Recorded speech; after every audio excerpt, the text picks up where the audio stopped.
over the future. Network with leaders, get in discussions and all of the sectors, public or private, let's get united under one roof. You can exhibit or visit, showcase inventions, scoring connections, industry events, platforms to explore. Here is where you can expand. You can find what you're looking for. Connect, collaborate, and the Selangor International Business Summit. Inventions and innovations. Selangor Gateway to ASEAN. F&B, R&D, smart city embedded, industrial, digital innovation. F&B, R&D, smart city embedded, industrial, digital innovation. We got everything that you need. Create, connect, collaborate at the Selangor International Business Summit. Inventions and innovations. Selangor Gateway to ASEAN. Create, connect, collaborate at the Selangor International Business Summit.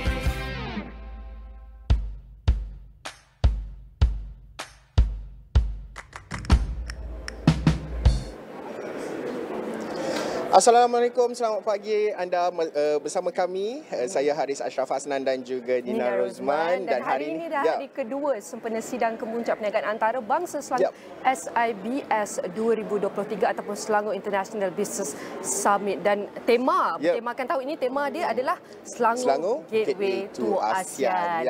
Sudah tentu sebenarnya kalau kita recap sedikit apa yang berlaku semalam. Semalam berlangsungnya pelancaran bagi SIBS 2023 di mana ianya disempurnakan oleh Menteri Besar Selangor Datuk Seri Amiruddin Syari dan juga termasuk Esko Pelaburan dan Perdagangan Negeri Selangor iaitu Eng Zihan.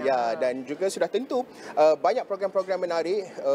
Ini merupakan, kalau ikutkan, ini merupakan yang terbesar dalam sejarah penganjuran SIBS dan cukup menarik. Kami juga tak sempat nak melawat banyak sebenarnya. Banyak sebenarnya di bawah betul, di bawah SIBS ni ada komponen ataupun acara yang berjalan serentak adalah sebab banyak 6 acara. Betul. Kita ada Expo F&B, Food and Beverages, Expo R&D, Expo Smart City, Expo Perubatan medik, Expo Spark iaitu Industrial Park, Expo termasuk dan pelbagai expo lah. Expo perniagaan. Dan bercakap mengenai Spark 2023 ni, kita sebenarnya ada tetamu kita yang turut terlibat di bawah Expo Industrial Park Expo untuk 2023 ni, di mana kita akan bawa tetamu kita untuk berkongsikan apakah antara intipati yang kita dapat bawakan yang di acara yang berjalan selama berapa hari ni Acap? Selama 4 hari sehingga Ahad nanti 22 Oktober. Dan sudah tentu anda berpeluang untuk meneroka pelbagai apa yang ditawarkan dan bagaimana menuju terutama dari segi pelaburan dan juga pembangunan di negeri Selangor untuk masa akan datang. Dan sudah tentu kita nak berbual lebih panjang berkenaan dengan pembangunan Industrial Park seperti yang disebutkan oleh Nina tadi. Jadi I would like to welcome Eddie Lim, the General Manager Sales and Marketing NCT PMC Sdn Bhd. Eddie, thank you so much for being with us today. Good morning. How are you today? How are you? Yeah, I'm fine. Thank you. Very good and good to see you, and thank you for having us today. Yeah, thank you for joining us. You had your coffee, Yeah, I have. All right, thank you. This is one of the biggest event under SIBS 2023. There's a lot to share. There's a lot to give within this 4 days of event. Probably we can start with, maybe you can share a quick introduction about your business. Please, Eddie. Sure. All right. NCT is a company, the listed company in the main board in the property, and company started since 1985, which is closer to 40 years as at now, and our main business in the developer. And we have a number of projects being in the Penang, being in Kedah, being in Johor, being in KL, Selangor, and today we're going to share with you mainly in the Selangor NCT Smart Industrial Park. Actually, there's 4 levels to this event organization. So from the 4th level, which one is the Industrial Expo Park you can share with the audience?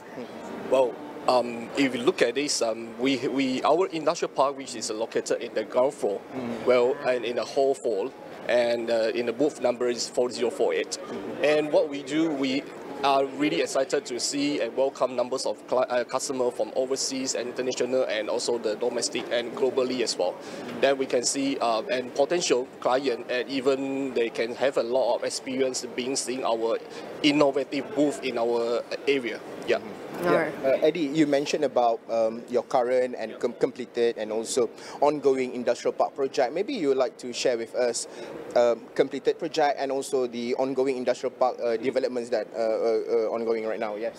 Oh, okay. All right. So the first thing that we can see, we have a project in Genting Highland, which is the highest level in Malaysia, 1,500 meters above sea level, which is Genting GIM and GID, Grand Ion Element and Grand Ion Majestic.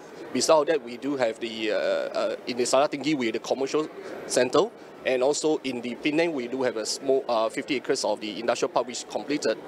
And upcoming, this is we do have the commercial mixed development in Malacca, and also Batang Kali in Ayong Beliang Garden, which is the landed property, which is giving around 400,000 properties, which is ongoing project.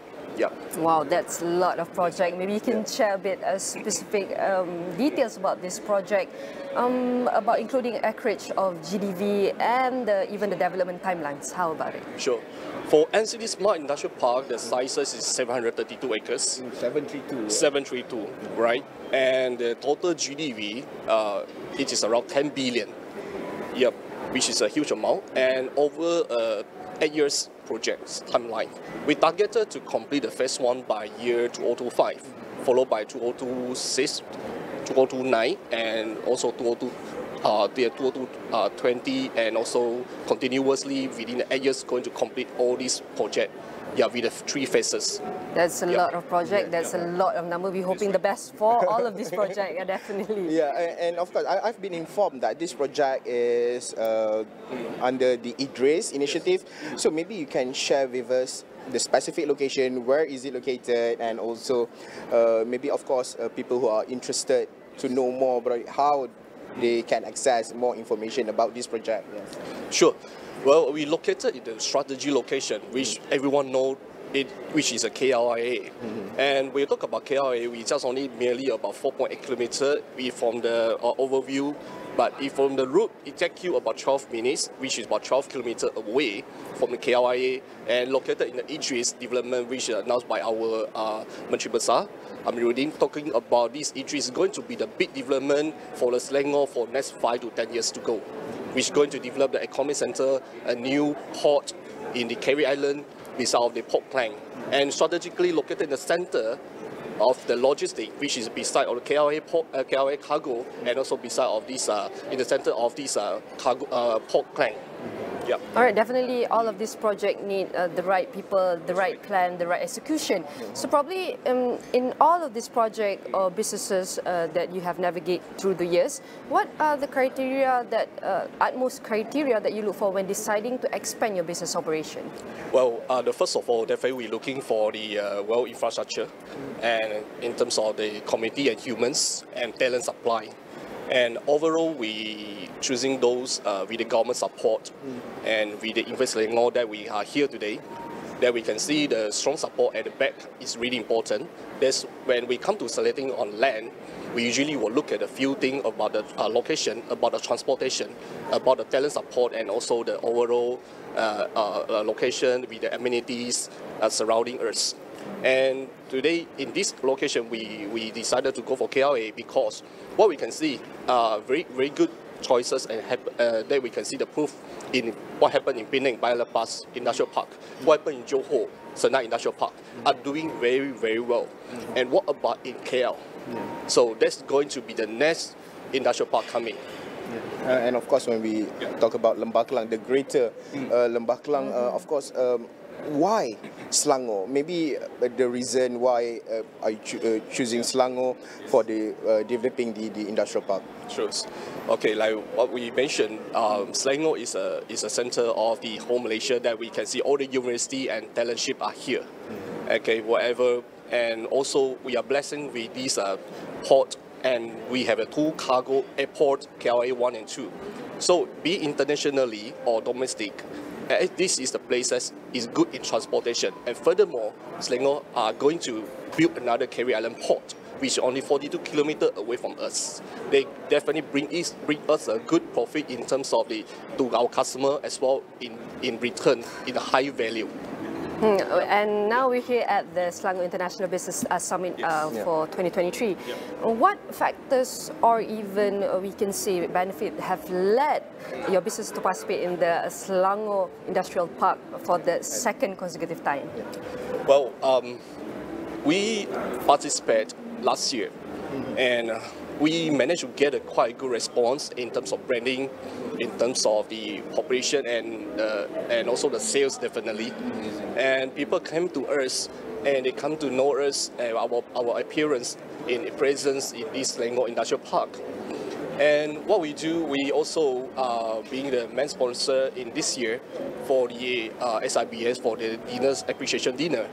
So we can see that it be this support together with Invest Selangor and really bring us to another higher level, not only just merely an industrial park player, but we come with a consortium, business consortium, come with the government support, be in the Invest Selangor or other government body. So this made us come here today to join another second year and definitely many more years to come. Yeah. Eddie, maybe your expectation for this event and also your hopes towards this event, and maybe more investors are coming, or what are you looking for your hopes towards this event? Well, the very important is not only being on sales part definitely. Well, I would say that it's a long-term strategy and appearance through this event and publicity, and we can see numbers of customers even from the other country. They came to us yesterday and they even inquiry about the industrial park, why it called smart and why it called managed industrial park, how does it work, how does the ESG implement in the industrial park. So we attract numbers of clients to inquire about the green solution, and we have the places to show them and showcase our project through this platform. Yep. Sure. And of course, sustainability is one of your initiatives in order to make sure that the industrial park is not only maintain, succeed, maintain fulfill all the economy opportunities. SDG initiative. SDG. Maybe you would like to add on more in terms of the sustainability part of the development of this industrial park. Right. So we are pioneering in sustainable development industrial park. The reason we come with the green, which is I would say that through the Malaysia, our Prime Minister Anwar mentioned the NIMP, Grow Trio, and also the green EV car is coming to implement in whole Malaysia. And we can see that in global changes towards green, not only green RE certified, we are green RE certified in bronze category. Not only that, we are looking for E, environmental, social, and governance. Be in this E, we have the implement those solar panel and to save energy up to 38%, reduce the carbon footprint. In terms of that, we also come out with the canal system, which is blue and green force, and it's going to give a more leisure environment to attract the talents. Besides that, they will come with the green and canal. It will having a flood mitigation report to show that to how we're going to avoid and for those flooding issue in next 100 years. Besides that, we also create a job opportunity. Social, we're looking for 100,000 of job opportunity in Selangor to be provided in this NCD Smart Industrial Park. We also have the Smart Wellness Center in social, and in governance, we're having the MIP, Managed Industrial Park Governance Guideline, and make sure it's sustainable in long term. That's how you work for ESG in long-term sustainability development. All right, definitely we hope for the best for the industry. And I want to say thank you very much to Eddie Lim, the General Manager Sales and Marketing NCT PMC Sdn Bhd. And for anyone out there who want to visit Mr. Eddie Lim booth, you can go to level G, correct? Level G ground which the event will be held until 3 days more, until 2022 October. And we will release you since you will be very busy day for you. Thank you very much, Eddie Lim. Thanks again, Eddie. Thank you again. Okay, hope to see you around. Okay, alright. Sudah tentu selepas ini kita ada banyak lagi laporan menarik akan kami bawakan. Kita nak berhenti rehat seketika, bersambung selepas ini.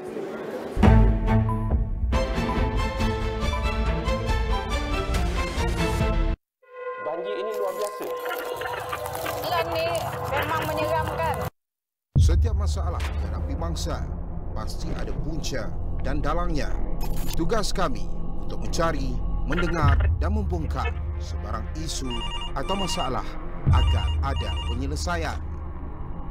Setiap sudut akan diteliti, penjelasan semua pihak akan diamati. Tiada fakta yang akan disembunyi. Kita bongkar semua, dedah sampai habis.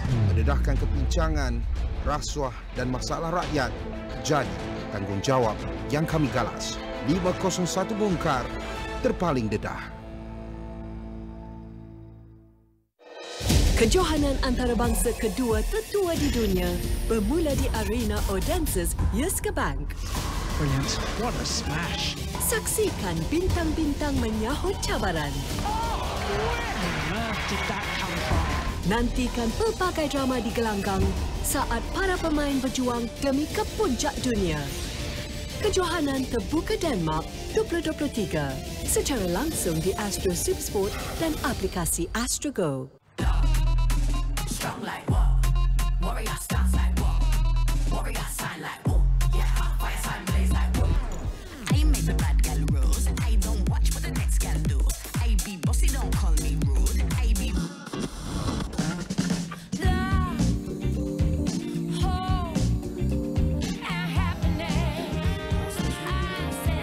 From timeless classics to today's chart toppers, Light Mix and Hits has it all. Asking the tough questions is what we do every day here on Astro AWANI. Catch me every weeknights at 10:30 PM across all AWANI platforms. Pertandingan semakin hangat. Tak okey. Bunda kecewa. Peserta semakin diuji. This is the perfect duet. Wow! Pagi ni ada magic ya? 3M melengkapi, mengalir bagaikan air mata. Hasnan keluar dengan Astro. Very powerful performance. All Stars Gegar Vaganza. Ahad 9 malam di Astro Ria dan Astro Go. Apa khabar orang utara? Jelajah USME akan jumpa hamba di Penang. Macam-macam ada. Ada bengkel usaha Unified Business, Bank Rakyat dan TikTok Shop, perkongsian ilmu dengan tokoh SME, sesi saya jual dan banyak lagi. Mana kata kita pakat jumpa 21 dan 22 Oktober ini. Dibawakan oleh penaja utama Jelajah USME, Unified Business, rakan digital pilihan anda.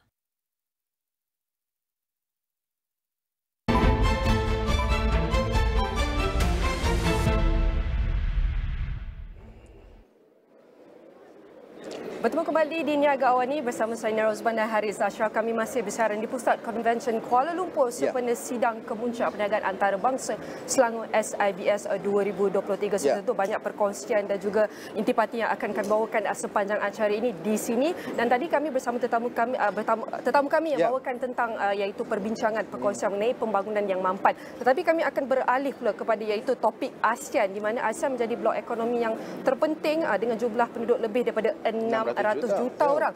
Dan sekaligus ia menjadikan jadi tempat pertubuhan dunia, betul. Namun ia tidak lari daripada cabaran segenap aspek, di mana ia memerlukan peranan banyak negara anggota di negara ASEAN untuk memenuhi setiap keperluan negara masing-masing dan di ASEAN. So tentu kita nak lihat topik kali ini, apakah boleh cakap cabaran yang wujud dan juga bagaimana pembangunan di peringkat ASEAN ini. Betul. Dan sudah tentu Nina, I would like to welcome Mr. Ravindra Ngor, the founder and CEO of the ASEAN Network. Mr. Ravindra, thank you so much for being with us today.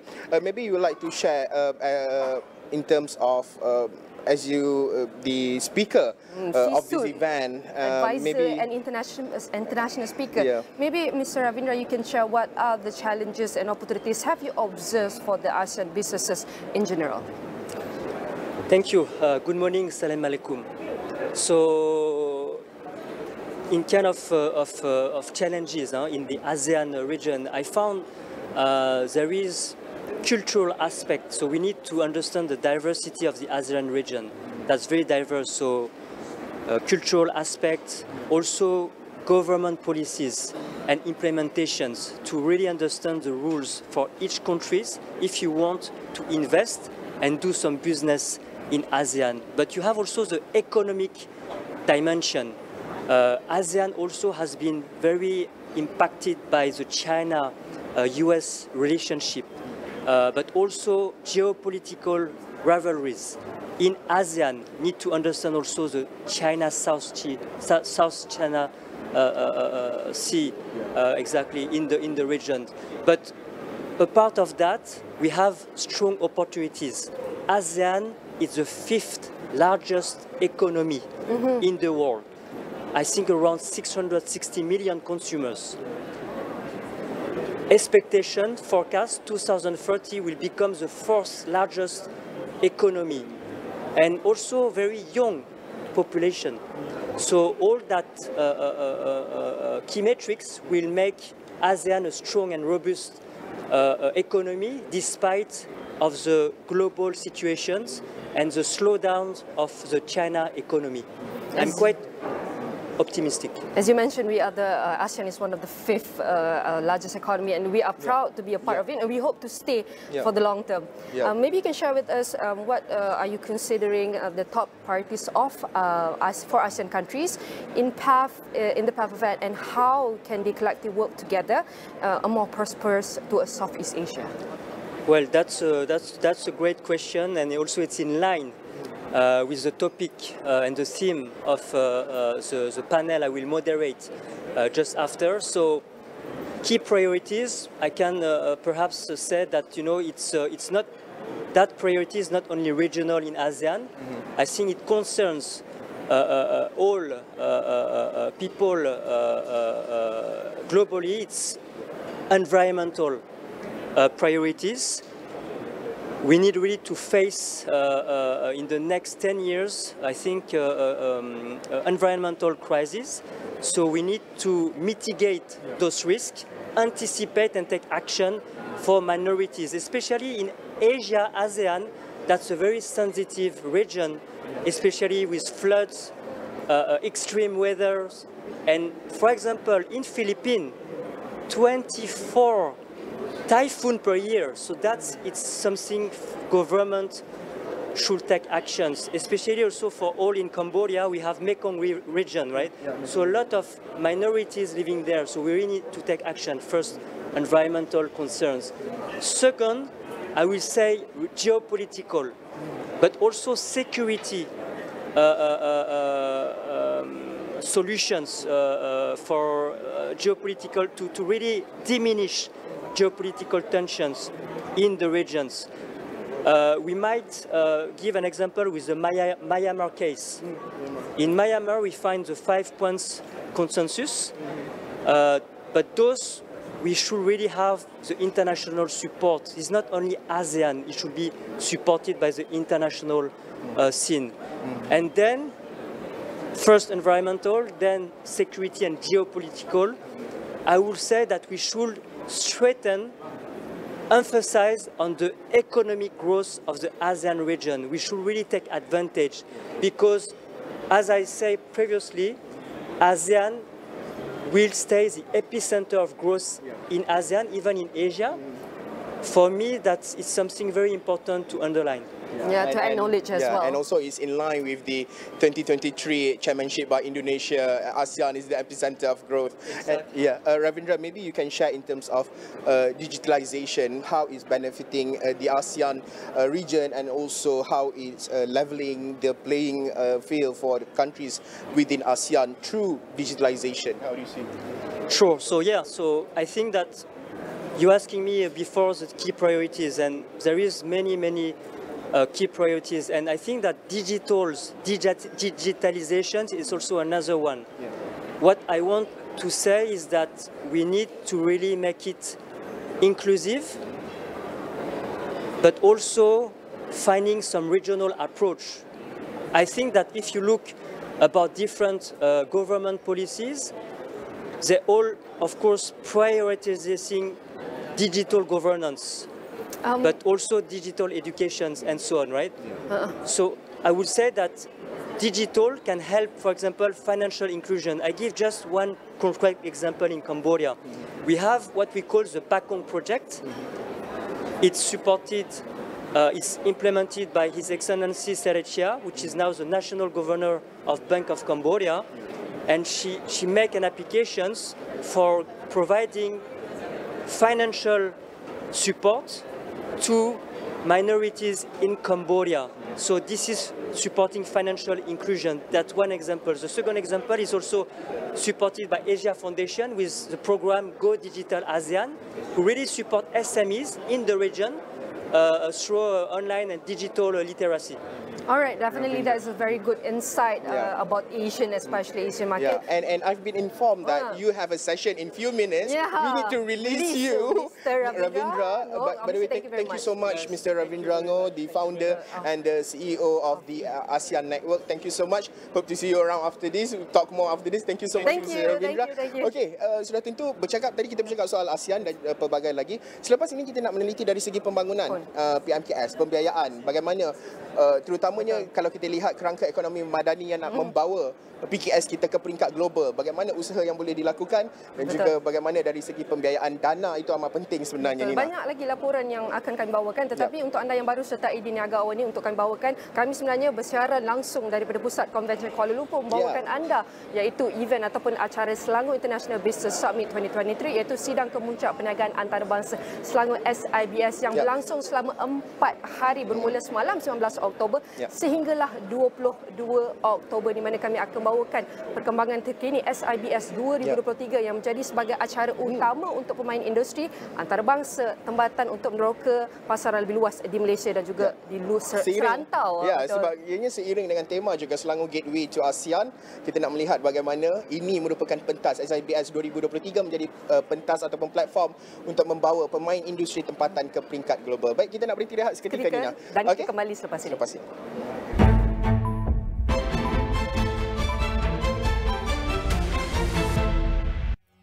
Saya Nala Huda, kakak fiber anda. Dan hari ini saya ada satu soalan nak share dari Aida Bahar. Dia tanya, Wi-Fi cover satu rumah ke? Handphone boleh cover? Dah tentu Astro Fiber dengan router canggih Wi-Fi 6 boleh cover satu rumah, satu family boleh pakai. Bukan saja semua handphone boleh jimat data pakai Wi-Fi. Anak-anak nak buat homework online pun senang. Ini ada satu lagi tips jimat kita nak bagi tahu. Bila you nak keluar rumah, downloadlah cerita siap-siap dekat Astro Go app tu. Lepas tu, boleh layan dalam train, dalam kereta, dalam flight.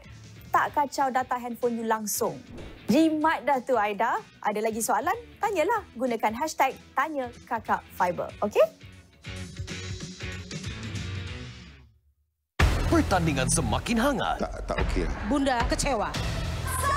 Peserta semakin diuji. This is the perfect duet. Wow! Hari ini ada magic ya? 3M melengkapi mengalir bagaikan air mata. Pesta keluar dengan Astro. Very powerful performance. All Stars Gegar Vaganza. Ahad 9 malam di Astro Ria dan Astro Go. Banjir ini luar biasa. Bulan ni memang menyeramkan. Setiap masalah dihadapi bangsa pasti ada punca dan dalangnya. Tugas kami untuk mencari, mendengar dan membongkar sebarang isu atau masalah agar ada penyelesaian. Setiap sudut akan diteliti, penjelasan semua pihak akan diamati. Tiada fakta yang akan disembunyi. Kita bongkar semua dedah sampai habis. Mendedahkan kepincangan, rasuah dan masalah rakyat jadi tanggungjawab yang kami galas. 501 bongkar, terpaling dedah.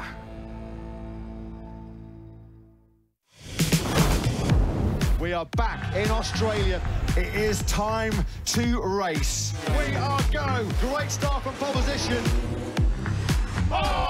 He's made a big mistake. That was close.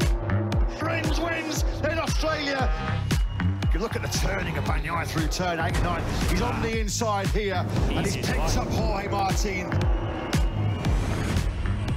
The MotoGP, live on SPO TV.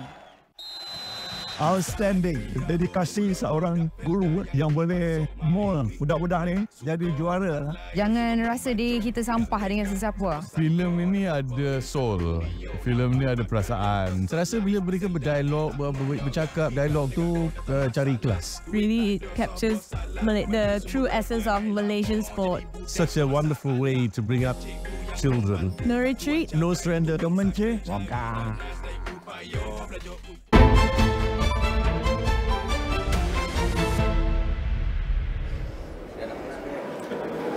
Baik, bertemu kembali dalam Niaga Awani. Kami masih lagi bersiaran dari KLCC bersempena dengan sidang kemuncak perniagaan antarabangsa Selangor SIBS 2023. Menarik pelbagai perkara all under the sun lah. Actually apa yang berlaku di seluruh terutamanya dalam pembangunan negeri Selangor itu di bawah satu bumbung di KLCC ini. Betul. Bukan itu saja untuk pengetahuan anda, iaitu acara ini menyasarkan lebih kurang 50,000 pengunjung perdagangan yang akan sampai di sini, yang akan memenuhi lebih 1,000 reruai, iaitu di 8 Dewan Expo, termasuk juga dengan 2 Dewan Persidangan.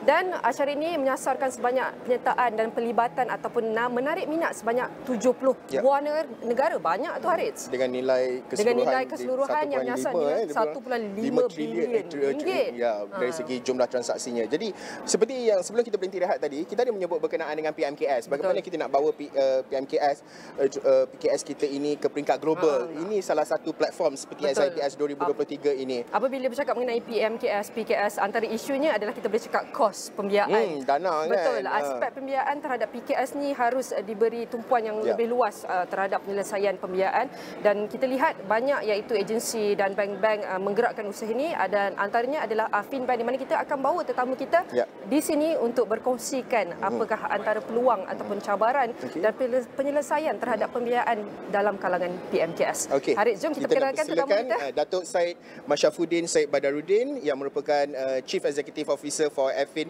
Islamic Bank Berhad. Datuk, terima kasih sudah bersama dengan Astro Awani. Thank you so much. First of all, maybe you can provide us in terms of overview specific financing products and also solutions provided by Afin offers to support financial needs by the SMEs and also SMIs. Datuk. First of all, thank you for having me on your program. I think, as we all know, Afin is a fully fledged banking group, but we have a lot of focus on the SME, SMI segment, knowing full well that this is a core backbone to the growth of the economy. We've spent a lot of focus, a lot of resources, taken on board a lot of the feedback from customers to come up with tailored solutions. One being, for example, under the banner Afin Aspira, which takes into account the different stages of development of SMEs. For example, the startup phase, which is within 6 months, between 6 months to 36 months, where the financing or the loan package is about 400,000 ringgit. Collateral free and so on. Of course, there are all the normal services such as current accounts, savings accounts, online banking, which are common and very useful to our customers. Now, in the growth phase, which is more than 36 months onwards, we extend the facilities, the package, to include facilities for property financing, capex, facilities which cater to certain segments such as agriculture, environmental friendly and so on. We've also taken into account requirements in terms of the trends of sustainability. We've had a lot of products now, I have to say, that which cater to financial inclusion, to the female entrepreneurs. We have Afin Gem products which give favoured preferential rates to the female entrepreneurs, services and so on. Also taking into account insurance or takaful coverage, making it cheap for our customers. For as little as 15 ringgit per annum, they can get coverage for as much as 250,000 ringgit. Well, definitely we can see the efforts and initiative done by Afin Bank. Okay, maybe you can share with us, are there any tailored or programs or initiative done by the Afin Bank to promote innovation and digital transformation among SMEs and SMIs? Very good question. This is a matter close to our hearts. We have three key pillars to our aspirations: unrivaled customer service, digital leadership, and responsible banking with impact. If you talk about digital leadership or transformation, for us to get the message across to help the community, we do a lot of collaboration with state entities. A good example is CDEC.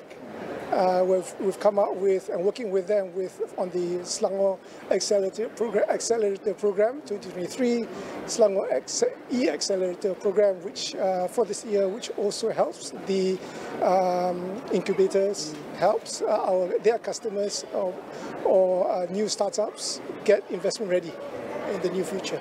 So very pleased to be part of the community, to be able to come out with the solutions. We've also done a lot of work with MAVCAP, for example, other government-related entities.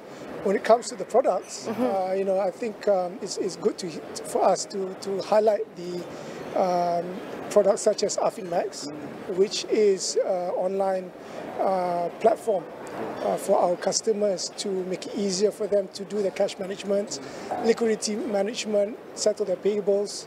We also have SME Colony, which I'm happy to say is a platform simply for the community, for them to be able for entrepreneurs, SMEs, SMIs to interact, to get to know each other, to put their services, offer packages to the community, and at no extra cost to them.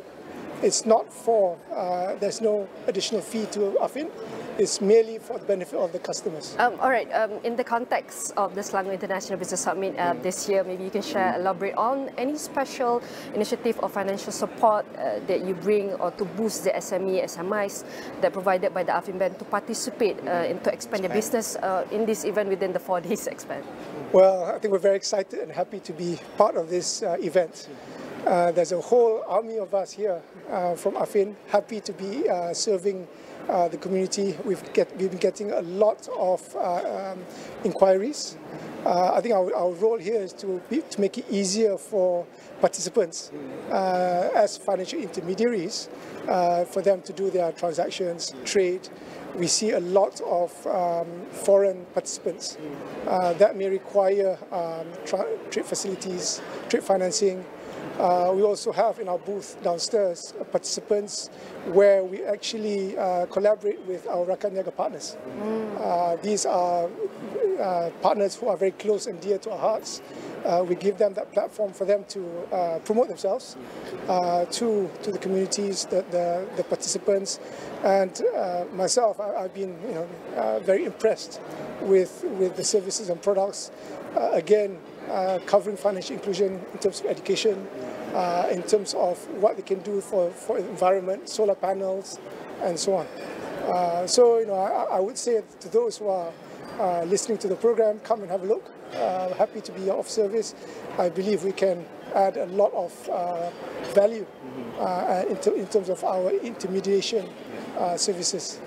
Dato', if I may add, in terms of when we see after the post-COVID-19, there's a lot of challenges facing by the SMEs. Maybe your thoughts, how do you see how to boost the SMEs, especially post-COVID-19 era?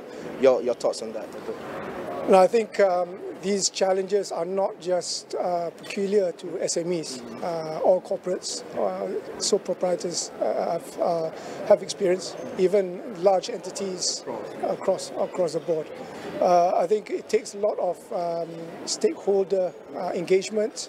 At Afin, we are very happy to be able to provide those services, to be able to be participants and to be able to provide the kind of advice that we believe, the guidance that we believe these entities will need. We all recognize that these things will take time to get back on our feet, all of us.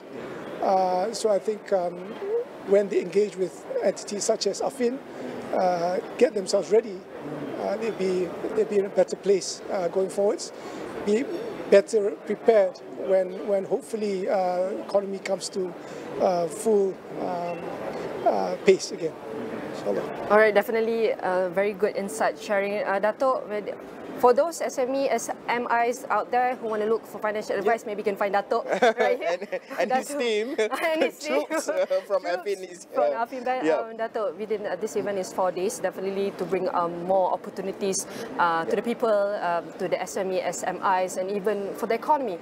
Maybe for our last question, you can share what's your expectation and hope for the event SIBS for this year. You know, I've been here for yesterday and today now, and I'm so impressed with the participation, with the organisation. I understand that they're expecting record turnout.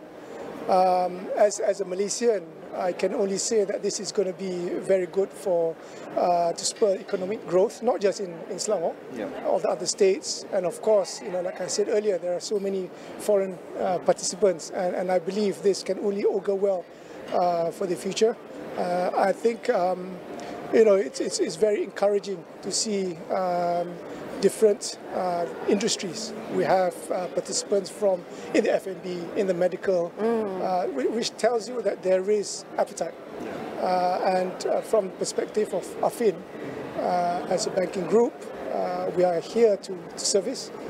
We hope that we are given the opportunity to be of service and to be here to provide the kind of advice that we believe that they might need. Financial solution. Financial solution. Thank you very much, Dato', for sharing how financial solution among the SME, even SMIs. Definitely, you're going to be very busy throughout the week. We have to release you. I want to say thank you very much to Dato' Syed Masyafuddin Syed Badaruddin, the Chief Executive Officer for Afin Islamic Bank Berhad, for sharing the financial solution for SME, SMIs. I want to say thank you very much, Dato'. Thank you so much, Dato'. Dato'. Have a good day. I will see you soon. Thank you very much. Baik, itu adalah antara perkongsian terakhir kita di sini. Ya. Dan sudah tentu Nina, kalau kita nak menelitikan platform SIBS ini sebenarnya ianya membuka peluang untuk pelbagai pihak, meneroka peluang dan juga peluang bukan sahaja dari segi pembiayaan dana, malah banyak lagi perkara-perkara yang boleh diperincikan, dan apa yang ada di bawah satu bumbung di dalam KLCC ini adalah ruang dan juga peluang untuk anda untuk meneroka, untuk mengetahui pelbagai inisiatif apa yang dilakukan oleh Kerajaan Negeri Selangor, apa yang dilakukan oleh Invest Selangor, dan juga banyak agensi-agensi di bawah, dan juga kawasan pembangunan Idris, Sabda dan pelbagai lagi sebenarnya pembangunan. Sebelum kita mengakhirilah sesi kami, dan kami akan pass baton kepada rakan tugas kami iaitu Terminal Housing untuk membawakan rangkuman Niaga Spotlight. Ini adalah hari terakhir Niaga AWANI akan bersiaran di Pusat Konvensyen Kuala Lumpur, tetapi acara Selangor International Business Summit 2023 ini akan berlangsung selama 4 hari sehingga Ahad ini 22 Oktober. Jangan risau, walaupun kami berakhir bersiaran di sini, tapi kami AWANI akan bawakan perkembangan dari semasa ke semasa untuk anda lihat. Jangan lupa. Pukul 12, betul. Nina cross pukul 12 nanti. Okay, kita bagi pass baton tu Nina lah. Nina akan cross pukul 12 nanti. Lepas ni kami akan bawakan tetamu lagi. Ada 2 orang lagi tamu pada pukul 12 di Blutin secara langsung untuk akan bawakan antara perkembangan terkini di acara sidang kemuncak perniagaan antarabangsa Selangor SIBS 2023 yang menyasarkan sebanyak nilai potensi jualan 1.5 bilion ringgit dengan penyertaan yang disasarkan pelibatan sebanyak 70 buah negara, dan antara 4 hari acara ini terbanyak lebih daripada 1,000 reruan yang memenuhi Dewan Expo, Dewan Persidangan. Sudah tentu banyak juga perkongsian dan tips-tips yang dikongsi bukan sahaja daripada pemain industri, daripada pemimpin industri, termasuk keusahawanan, PMKS, PKS yang akan turut hadir di sini untuk dapatkan antara kita boleh cakap intipati, perkongsian dan juga produk perkhidmatan, semuanya kat sini. Macam-macam ada dekat sini. Baik, kami nak mengakhiri Niaga AWANI untuk waktu ini. Sudah tentu terus saja bersama selepas ini Terminal Housing akan terus bersama dengan anda. Sekian sahaja langsung dari Pusat Konvensyen Kuala Lumpur untuk waktu ini. Saya Harits, Asyraf, Hasnan. Dan saya Nina Rozman. Kita jumpa lagi. Bye. Create, connect, collaborate. Create, connect, collaborate. Discover the future, network with leaders, get in discussions and all of the sectors, public or private, let's get united. Under one roof, you can exhibit or visit, showcase inventions, scoring connections, industry events, platforms to explore. Here is where you can expand. You can find what you're looking for. Create, connect, collaborate, and the Selangor International Business Summit. Inventions and innovation.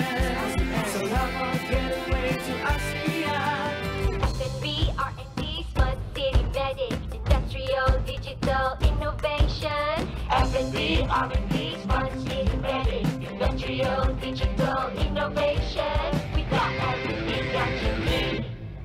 Create, connect, collaborate at the Selangor International Business Summit. Inventions and innovations. Selangor gateway to ASEAN. Create, connect, collaborate at the Selangor International Business Summit.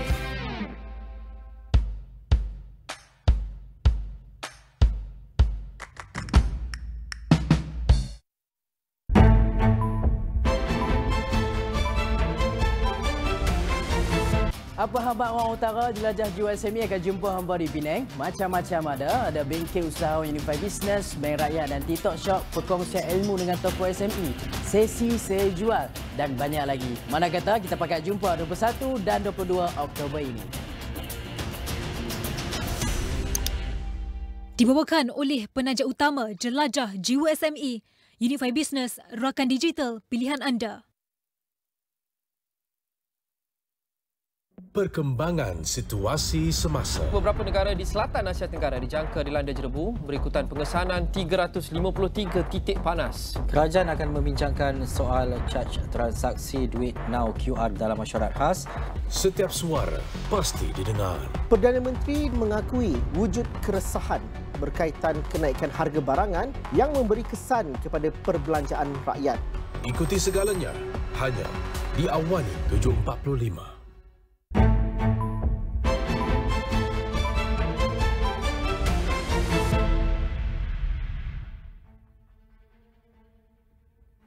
Hello and welcome to Niaga Spotlight with me, Tamina Kausji. Niaga Spotlight goes through the week in business and future affairs.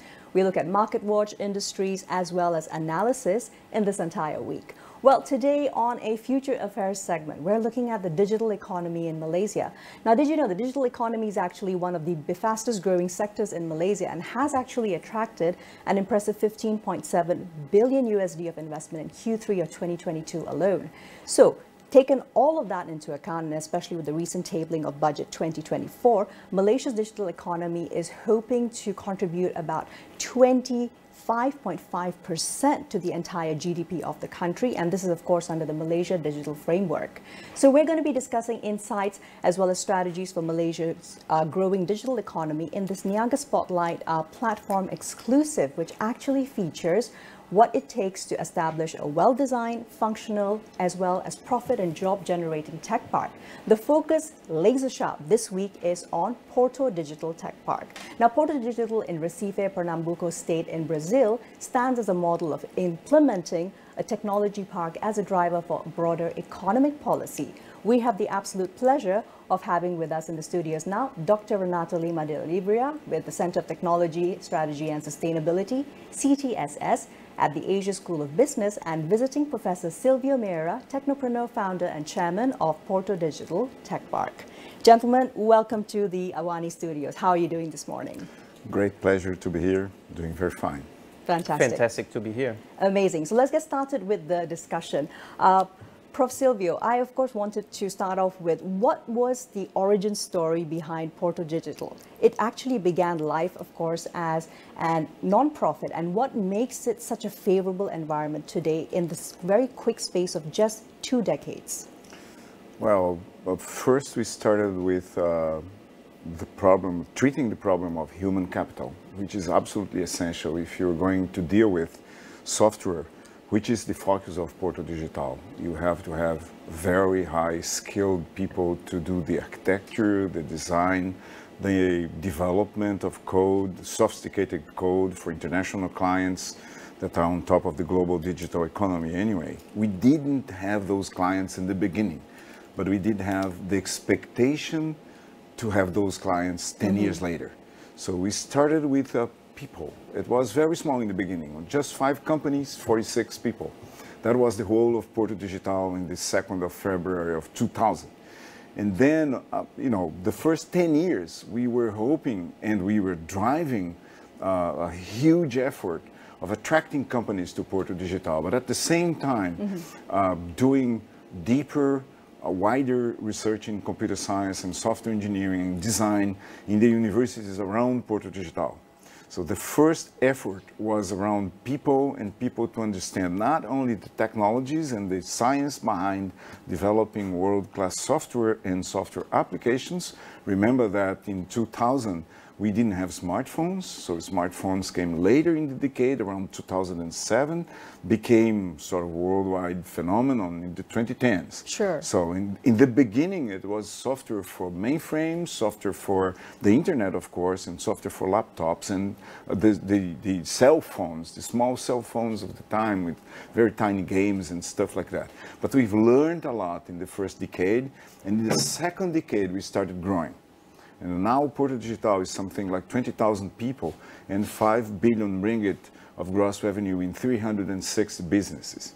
That's amazing. And I love the fact that, as you mentioned, Prof. Silvio, the fact that you decided very early on that the DNA was going to be software. Prof. Renato, on the other hand, Malaysia, of course, has more of a focus on hardware. Now, what would be the best way to move forward with the digital economy, especially expanding it with the allocations that have been announced during Budget 2024? Yeah. So it's an interesting aspect that Malaysia and Brazil, they have many similarities. Right. But in Brazil, it's much harder to be an entrepreneur and working with hardware for a number of reasons, for tax reasons, for hardware, for the infrastructure, and so on. And we tried. We had an industrial policy to promote hardware in Brazil, and it failed.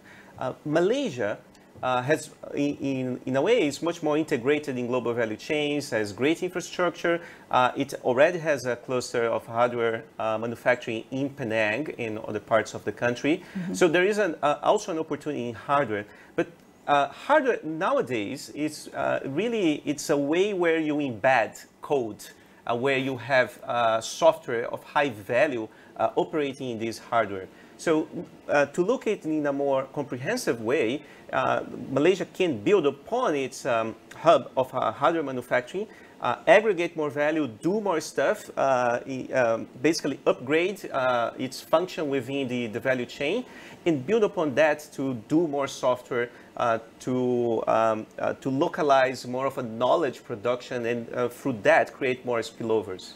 Yes, absolutely. And I think it also speaks very deeply to us looking at the way in which supply chains were basically upended during the Russia-Ukraine conflict and also as a result of pandemic slowdowns, right? Prof. Silvio, I really want to focus on how it was that Porto Digital managed to not just survive but thrive even despite the pandemic and the lockdowns. Tell me a little bit more, and perhaps you could also focus on your CESAR, which is Brazil's most innovative R&D institute located in Porto as well. CESAR started before Porto Digital. It is one of the anchors of Porto Digital. If you think of Porto Digital like a shopping center, sure, which is not, that has anchor institutions. It's a sort of parallel metaphor to understand what CESAR is. CESAR, we started, it's an offshoot from the Computer Science Center at the Federal University of Pernambuco, which is the largest in Brazil, has already graduated something like 2,500 MSCs and more than 600 PhDs in computer science. And we started CESAR actually to make sure that the work in research and education at the university had a context that was connected to innovation. Right. CESAR was created to attract to Recife complex problems that people, for some reason or another, wouldn't be able to solve in other places, either in Brazil, Latin America, and later in Europe and the United States. So it ended up that CESAR was a seed for Porto Digital. Right, fantastic. So that is the conundrum. Yeah, because thank you for explaining CESAR was the first innovation institute in Brazil that was at the same time self-sustainable, non-profit, and completely independent from either university of government or anything. So we started it to be something that was a non-profit that could do things in a non-profit view of the world. You know, working in the long run, losing money to do certain kinds of things, because it thought it was part of the policy that the region would have to have, independent of who was in the government or who had such and such mandates to do whatever. So it was CESAR and CESAR's thought in the beginning, together with the university, people in government, but not necessarily their government, entrepreneurs, investors, and impresarios, people that already had software businesses in Recife and around Recife that started Porto Digital in the 2000s. And the way to think about it was that we are here to stay. We are not going to give this up before, say, 2 decades, which is where we are these days. So in the beginning, it was something almost impossible to start with, because nobody believed we could do it. And we had our own doubts at the time. You know, is that possible at all? But we also had decided that we had to revive the inner city of Recife. Sure. Because one of the things that's around Porto Digital is that it's not only about the tech economy. It's about reviving the inner city of the oldest capital of Brazil. Recife is from 1537. And because of the decaying of the sugarcane economy, which was the basis of the economy, not only of the Recife, but of a region of 100-kilometer radius around Recife. Sure. That economy had collapsed because part of the production of sugarcane, the plantations went south, the production of sugarcane and methanol went south as well, ethanol and methanol went south, and Recife was left with the what? Sugarcane wasn't there anymore, and the banks that financed it, the port that used to export it, nothing was there anymore. And we started looking at 2 things at the same time. More jobs for people that wouldn't be employable in the former economy that didn't exist anymore, and in any case was a low-wage economy, and renewing or redesigning, redoing from scratch the center of the city of Recife. That were the sort of aims of Porto Digital in the beginning. So it's that fantastic hard reset, basically, that became part of the DNA, and moving forward to repurpose an entire region specifically. But once again, going back to the human element. Now, Prof. Renato, you, of course, had the Center of Technology, Strat and Sustainability. So speaking about the way in which there are opportunities to build that kind of technological prowess for Malaysian graduates. We've also seen some worrying trends when it comes to the fact that school leavers are more and more unwilling to continue on with higher education, let alone STEM education. What opportunities do you see for closing those gaps for our future digital economy workers? Right, this is critical, and it's really aligned with the mission of Asia School of Business. So we are a global business school in Malaysia, but for the world, in particular with a mission of advancing the emerging world, emerging markets. And when we look at some of the challenges of being an entrepreneur, being globally competitive, human resource is critical. So one of the key ingredients of Porto Digital back there in the 2000s was to reverse the brain drain. You had good education, but you didn't have the companies to work, to fully utilize those talents. And we sometimes see that in Malaysia. And then you end up with a public policy to create the conditions for companies to be based there, to get a reputation, to have this whole thing about the brand of a cluster. By intervening there, you end up with a successful case. So in the case of how do I use that experience from the emerging market with some of the same challenges of Malaysia? Right. What do we bring to here? Is that interventions that are one spot, one specific intervention, but without thinking about the ecosystem, they are most likely doomed to failure, because all of the pieces need to be there in order for the system to function. So you need to have capital, access to capital or venture capital. You need to have the human resource. You need to have public policies that are supportive to a certain goal, and that they are predictable, they are stable, they are iterative. They don't have to be stable in the sense of fixated to the design that it was created, but that they have a way to basically to be able to retest it and move forward. So all of these are also applicable to the experience of Malaysia, where you have many different pieces of an ecosystem, but that it's scattered, perhaps too much, it's fragmented. You have several different state agencies that sometimes they have overlapping functions. But if they actually can work synergistically, the potential here is fantastic. The Malaysian students or the international students, including from Latin America that comes to Malaysia, they are really interested in Malaysia as a hotspot for innovation, for entrepreneurship, and from learning all the great things about doing business in Asia and take that to the rest of the world. So taking the building blocks, bottom up, right? Fantastic. Prof. Silvio, coming back in again and picking up. So what actually happened during the pandemic lockdowns when it came to Porto Digital, and how were you able to remain productive? And also, what have you noticed about the general trends of the economy for Porto Digital wise ever since the pandemic lockdowns lifted and now that we're in a complete recovery period? Right. For tech companies and software companies in particular, distributed, decentralized work was quite easy to start. Sure. To be, to have a sort of big bang from tomorrow onwards, everybody's working from home. Why is that so? Because most of the work you do is already global. Your clients are spread all over the world, your meetings are virtual, and you try not to travel too much, because even more so because that has cost implications and productivity implications. So we were partially online or nearly totally online, even being a physical tech park in Recife, because most clients are not there. Recife in Pernambuco, the state, is only 2.5% of Brazilian economy. And the whole of the software economy in Brazil is only 1.5% of the global software economy. Right. So most of the clients are not in Brazil from scratch. Right. And then we actually managed to be very productive during 1.5 years of lockdown in Brazil. We had a sort of total lockdown in Porto Digital. But then we started to notice that innovative actions were somewhat,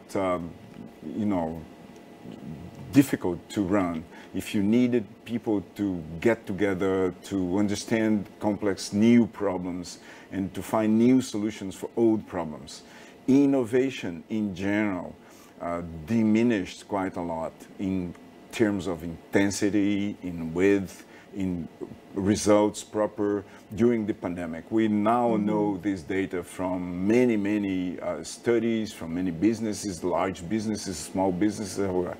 So we started mid last year attracting people back to Porto Digital to the point that today nearly everybody's back, at least 3 to 4 days a week, and you don't have any more parking spots at Porto Digital again. So it's impossible to park a car.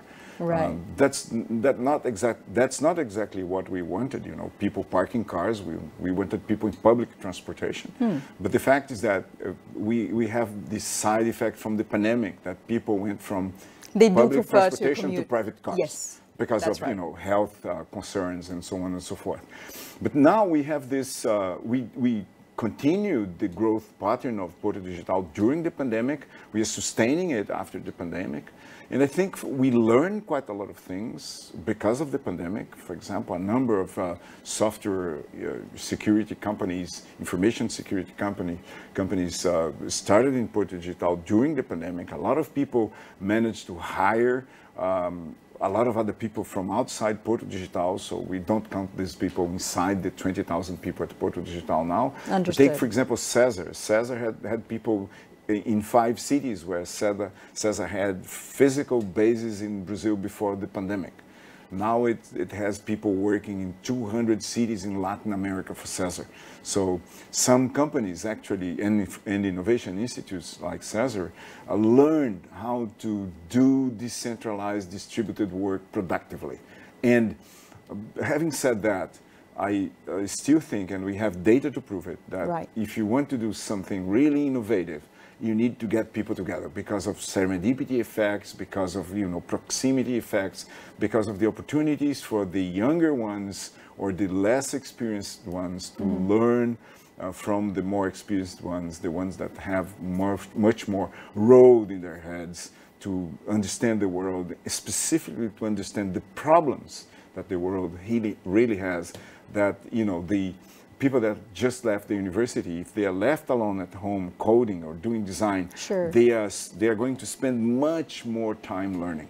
And this learning time happening in lunches, in meetings, in, in cafes is precious. And that's one of the reasons why Porto Digital is a compact, central city, opened tech park. It's not within walls, everybody meets everybody in the streets of the center of Recife in a very small area. Yeah. If you measure the distance between the most distant companies at Porto Digital these days, it's a 10-minute walk. Just a 10-minute walk. And I love the picture that you're painting, because what it speaks to me and tells me is that you've got all these fresh graduates, Gen Z most likely, and they've got a huge host of passions, a lot of them focusing around some of the biggest crises of our time. Of course, there's the climate crisis, there's sustainability, and how to actually bring those bright minds into STEM solutions or anything related to technology, right? Yes, because then you have, Porto Digital has something like 600 PhDs in computer science spread all over, 300 companies. And then you have maybe 500 MSCs in computer science as well, and design. And then you have thousands of graduates, undergraduate degree holders in electronic engineering, software engineering, computer science, information systems, and so on and so forth. And in a city it basically has the same altitude as Kuala Lumpur. All right. We're at sea level, in a marshland, basically, and whatever happens in or is related to sustainability in the wider world affects Recife. Absolutely. So we have all sorts of ESG concerns, from including more people to working with the environment around us to make it more sustainable. So that's in the core of Porto Digital's policies, and in the long run as well, because we want to be there in 200 and 500 years' time. Yeah, absolutely, and you're building that framework. Yeah, absolutely. Yeah. Prof. Renato, so from ESG moving into 5G networks, metaverse, so the next digital wave is absolutely upon us. In your opinion, how can Malaysia best prepare for such innovation in digitalization by harnessing and leveraging on internet connectivity? Official data, of course, shows we are getting closer to that ideal, the 100% connectivity. But there's also reliability of internet that you have to be able to ensure, right? Right, and for example, we still have under-penetration of actual users of 5G. And that has been a quite complicated public policy discussion in Malaysia about having a state company deploying the whole infrastructure, and then with companies subscribing and so on. It just shows that the public policies do play a large role in actual use of technology, access, and so on. So all of that is a key point. I'll give another example based on research that we do at Asia School of Business at the CTSS, our research center. With the team at CTSS, we did a collaborative research project with colleagues from the US, from MIT, from Brazil, from Turkey, about technology adoption in upper middle income economies. So we, and in particular, IR 4.0, all of these advanced manufacturing, we know that in advanced economies, the typically highly developed countries like Germany, Switzerland, or United States, you cannot compete on labor abundant kind of manufacturing. In Malaysia, you still have a lot. In Brazil, you still have some. In Turkey, you still have as well. So the route of technology adoption is actually less predictable than in advanced economies. It's just you cannot survive being a manufacturer in a country that you have to pay extremely high salaries without actually being extremely productive. Malaysia still has a manufacturing park that's heavily dependent on abundant labor with relatively low wages. That's right. So we did a study on how is technology IR 4.0 being adopted in the country, and we have seen that there is a strong drive towards that. However, not necessarily the required investment in human capital.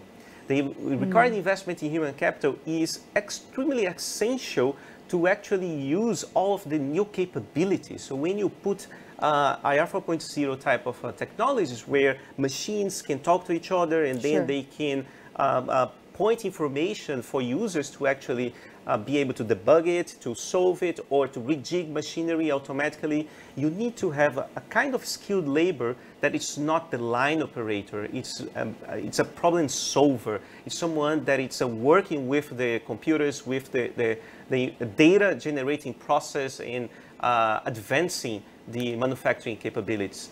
And here is one challenge. We have seen companies and we have seen good policies to promote the capital investment, but the human capital investment, sometimes the company cannot internalize. Sometimes you are relying on foreign workers that are guest workers that you're not necessarily going to train them for them to leave in 1 year and so on. So this is a point that we document on the basis of research, that it requires tight integration, tight coordination to fully exploit the benefits of technology for the development of the Malaysian economy.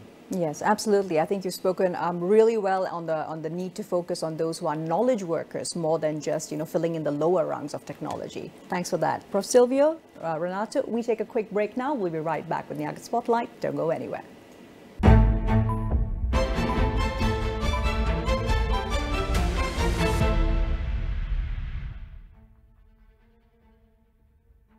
Hanya 90 saat untuk membuat target misteri gelap secara langsung. 24 peserta. Sila buka pintu misteri. 68 target misteri. Gelak 90 saat di Astro Warna dan Astro Go.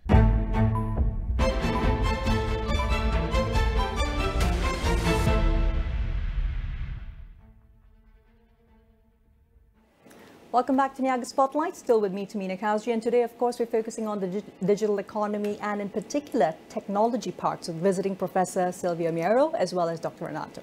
So let's now move into one area of the digital economy, Renato, that Malaysia has excelled in, which is hyperscale data centers. Now, with the pandemic accelerating this migration to cloud infrastructures, now what can Malaysia do to continue to ensure more continued and sustainable investment?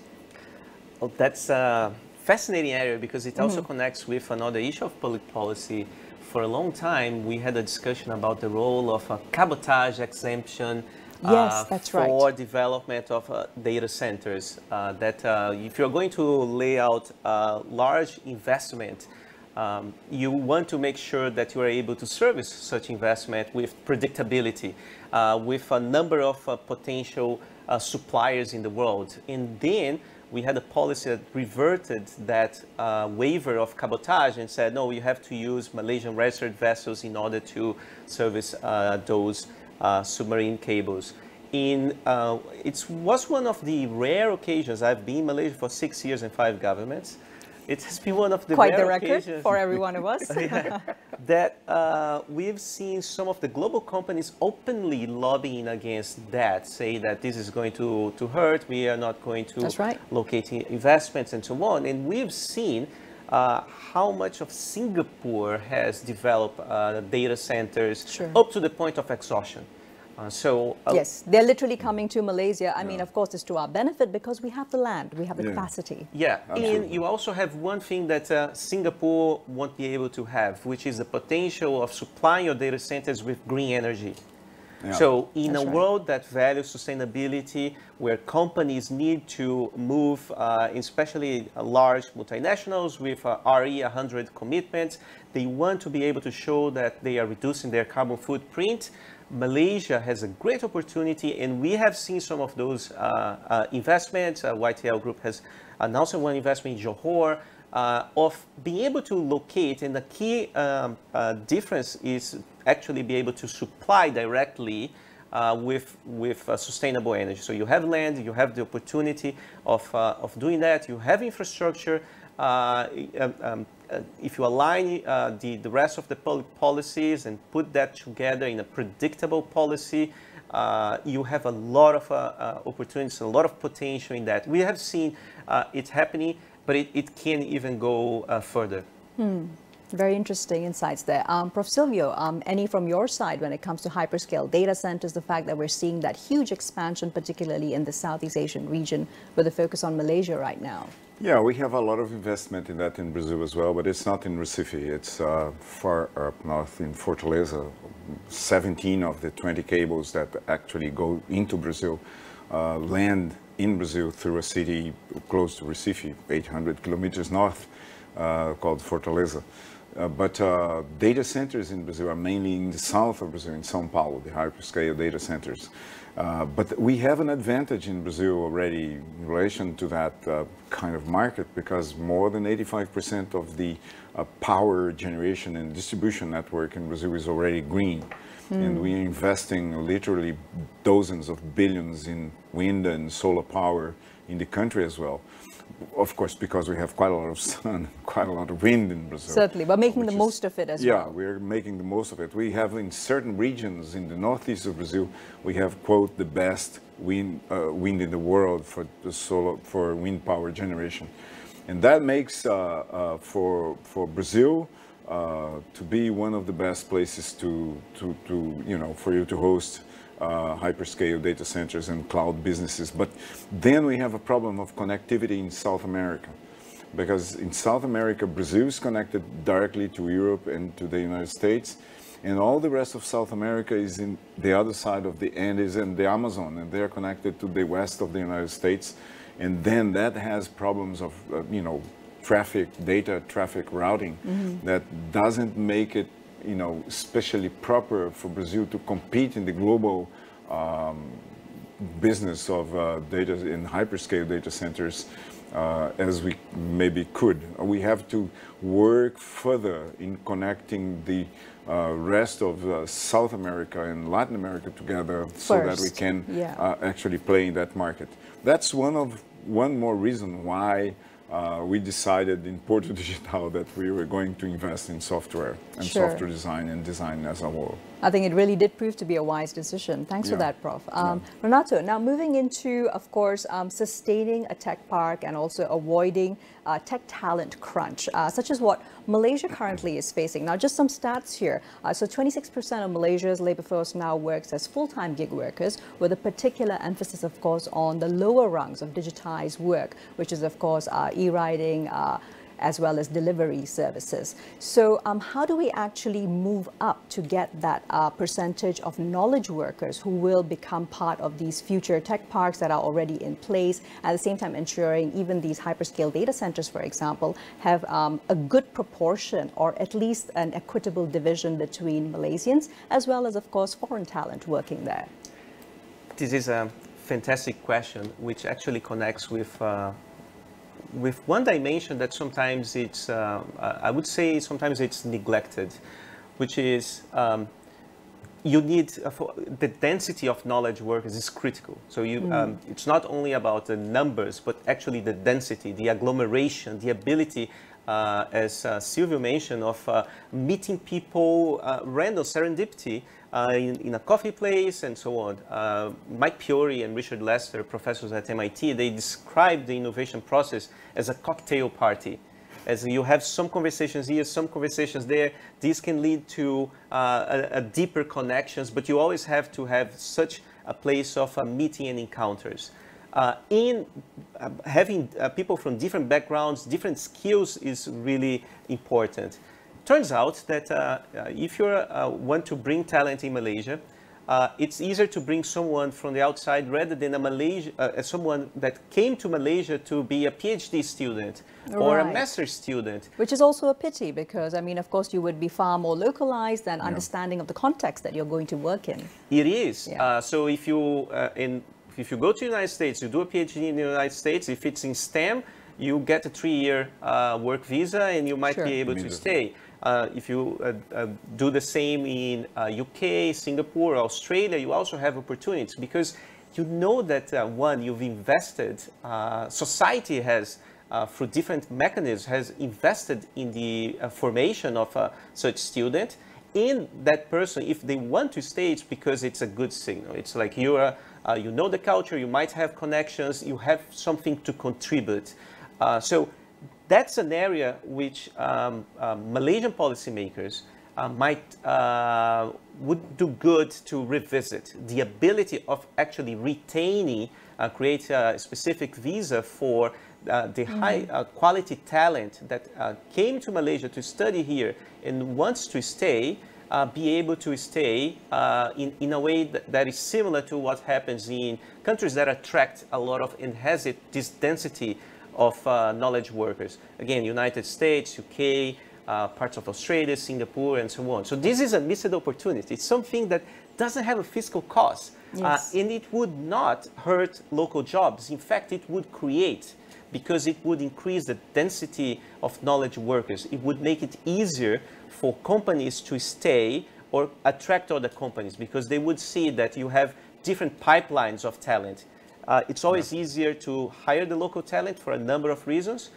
Then you have the talent that came to Malaysia to study, and then only less you would go for a talent that would apply from elsewhere and then come to work in a company in Malaysia. Yeah, definitely. And also making the most of course, I'll just add, the Malaysian graduates who return from overseas and are still able to, not really able to find jobs that actually match their skill set and also their income requirements. Prof. Silvio, so now let's focus on how Porto Digital was able to build that critical mass so that, you know, you're at this privileged space just 20 years in, that companies, international organizations are actually coming to you. You don't have to go out and seek them anymore to come and seek residency at Porto. In the beginning, of course, it was very difficult because there was nothing. Then you have the kind of chicken egg problem that nobody goes there because there isn't anybody there and nobody, you know. That's right. But you, then what did we do? We have a set of policies, both from the city and from the state, to create incentives for companies to site their offices at Porto Digital. So we started with tax rebates, you started with a 50% share of the cost of education of people, which is critical for software engineering. You have to have people qualified in certain aspects, for example, of information security, soft project quality, coding certain kinds of systems like real-time systems. You don't get necessarily that from your undergraduate course at the university. And then we had this incentive for people to renew buildings in a historic area. Porto Digital is in the very center of Recife, in a land that's protected by the National Trust, protection of historic sites.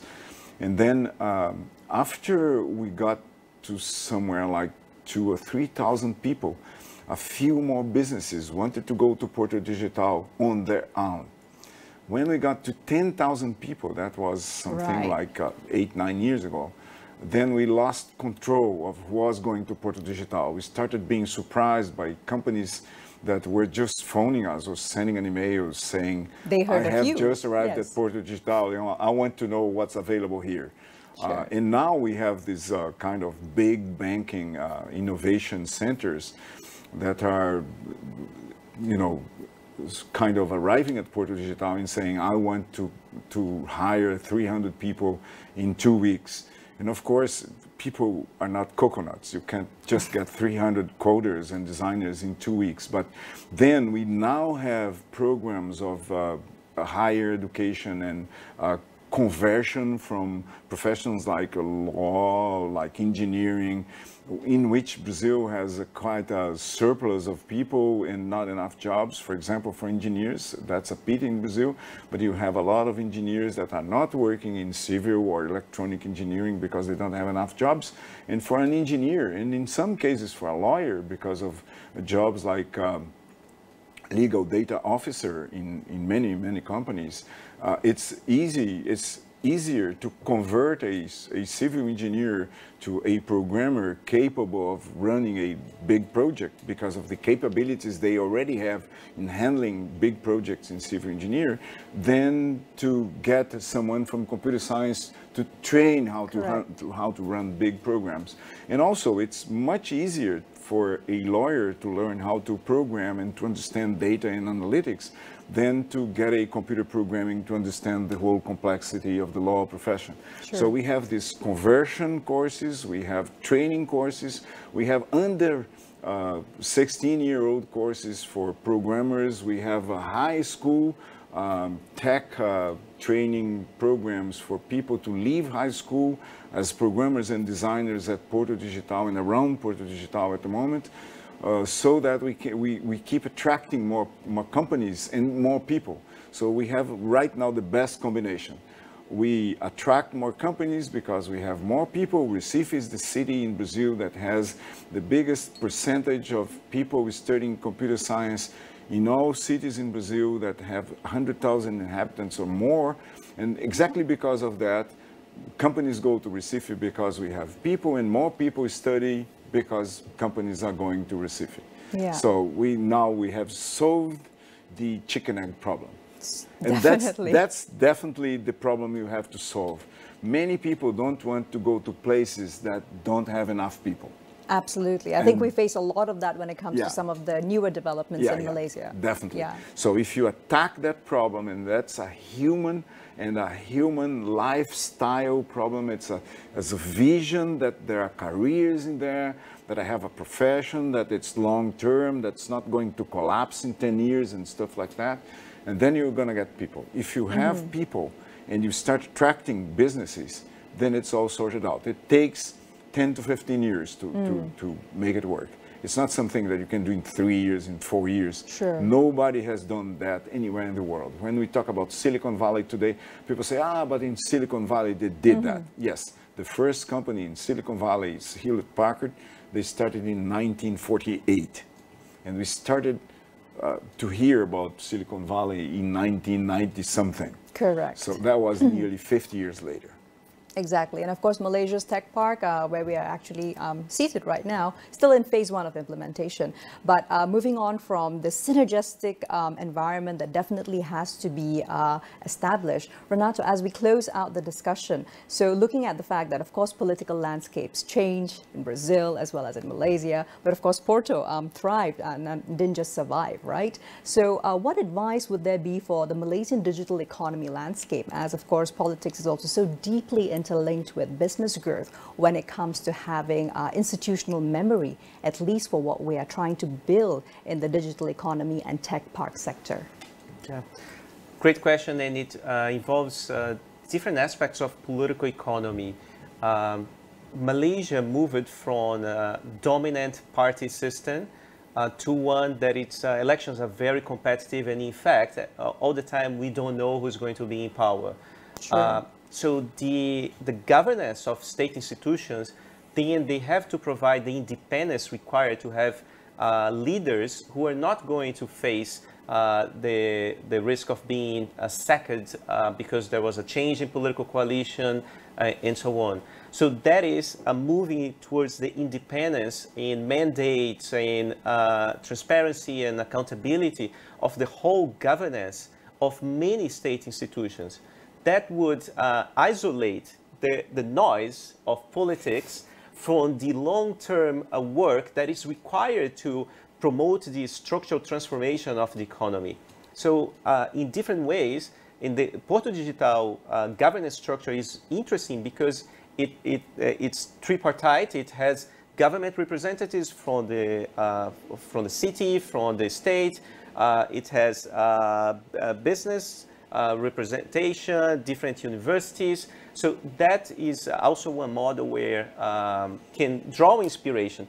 Just as a lot of different things, Malaysia is an inspiration to Brazil, to Argentina, to Nigeria, and so on. We have a lot to learn from other emerging economies. We face similar challenges. Yes. We have pockets of efficiency, things that work really well, that dealt with local problems, and that can also serve as models of scaling public policy. Fantastic. And Prof. Sylvia, of course, I would love for us to end the entire discussion by your thoughts on how surviving also shifting political landscapes, and that has also been one of the strengths of Porto Digital's success.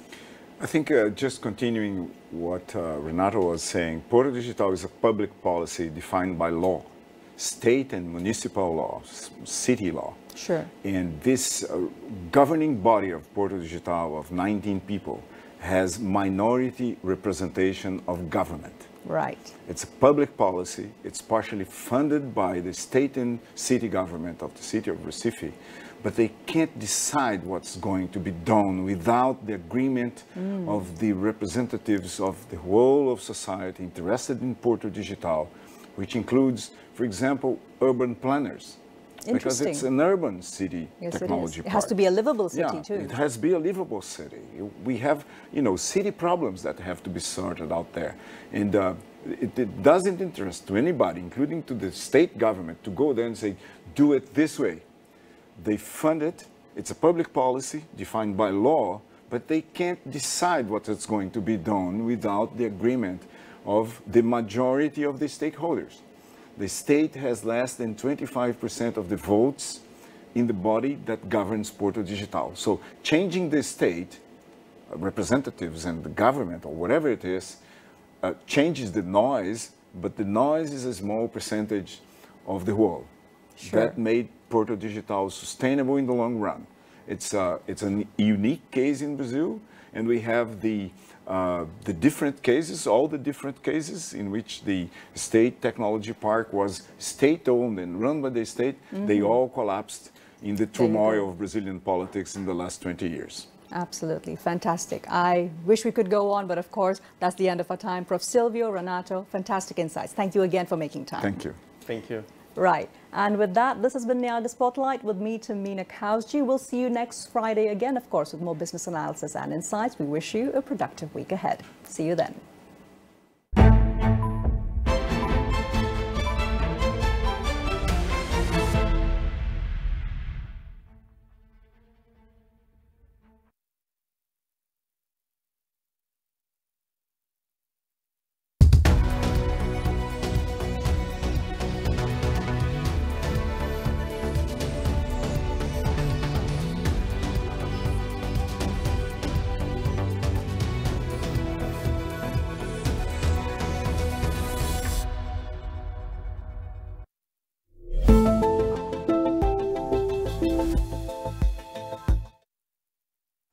Assalamualaikum dan salam sejahtera.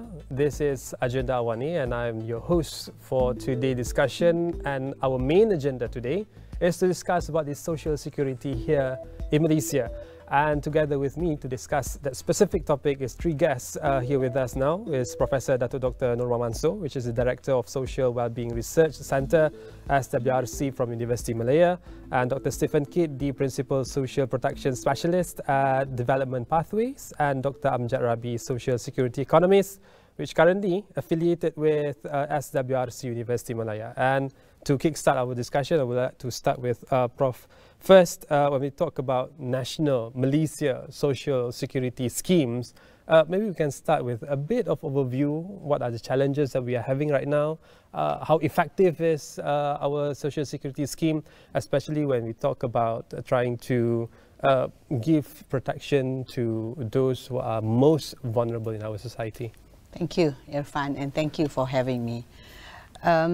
Social security or social protection in Malaysia is very interesting because I think what we've been trying to do since independence, for instance, is about the well-being of the people. But the end goal of social security is about at least two things. Yeah, it is about coverage, whether everyone that is supposed to be protected is protected, and secondly, whether it is adequate. The amount that we are providing is enough for them to sustain their lives. So on these two counts, we have issues because in terms of coverage, especially when we are you take a life cycle of a person.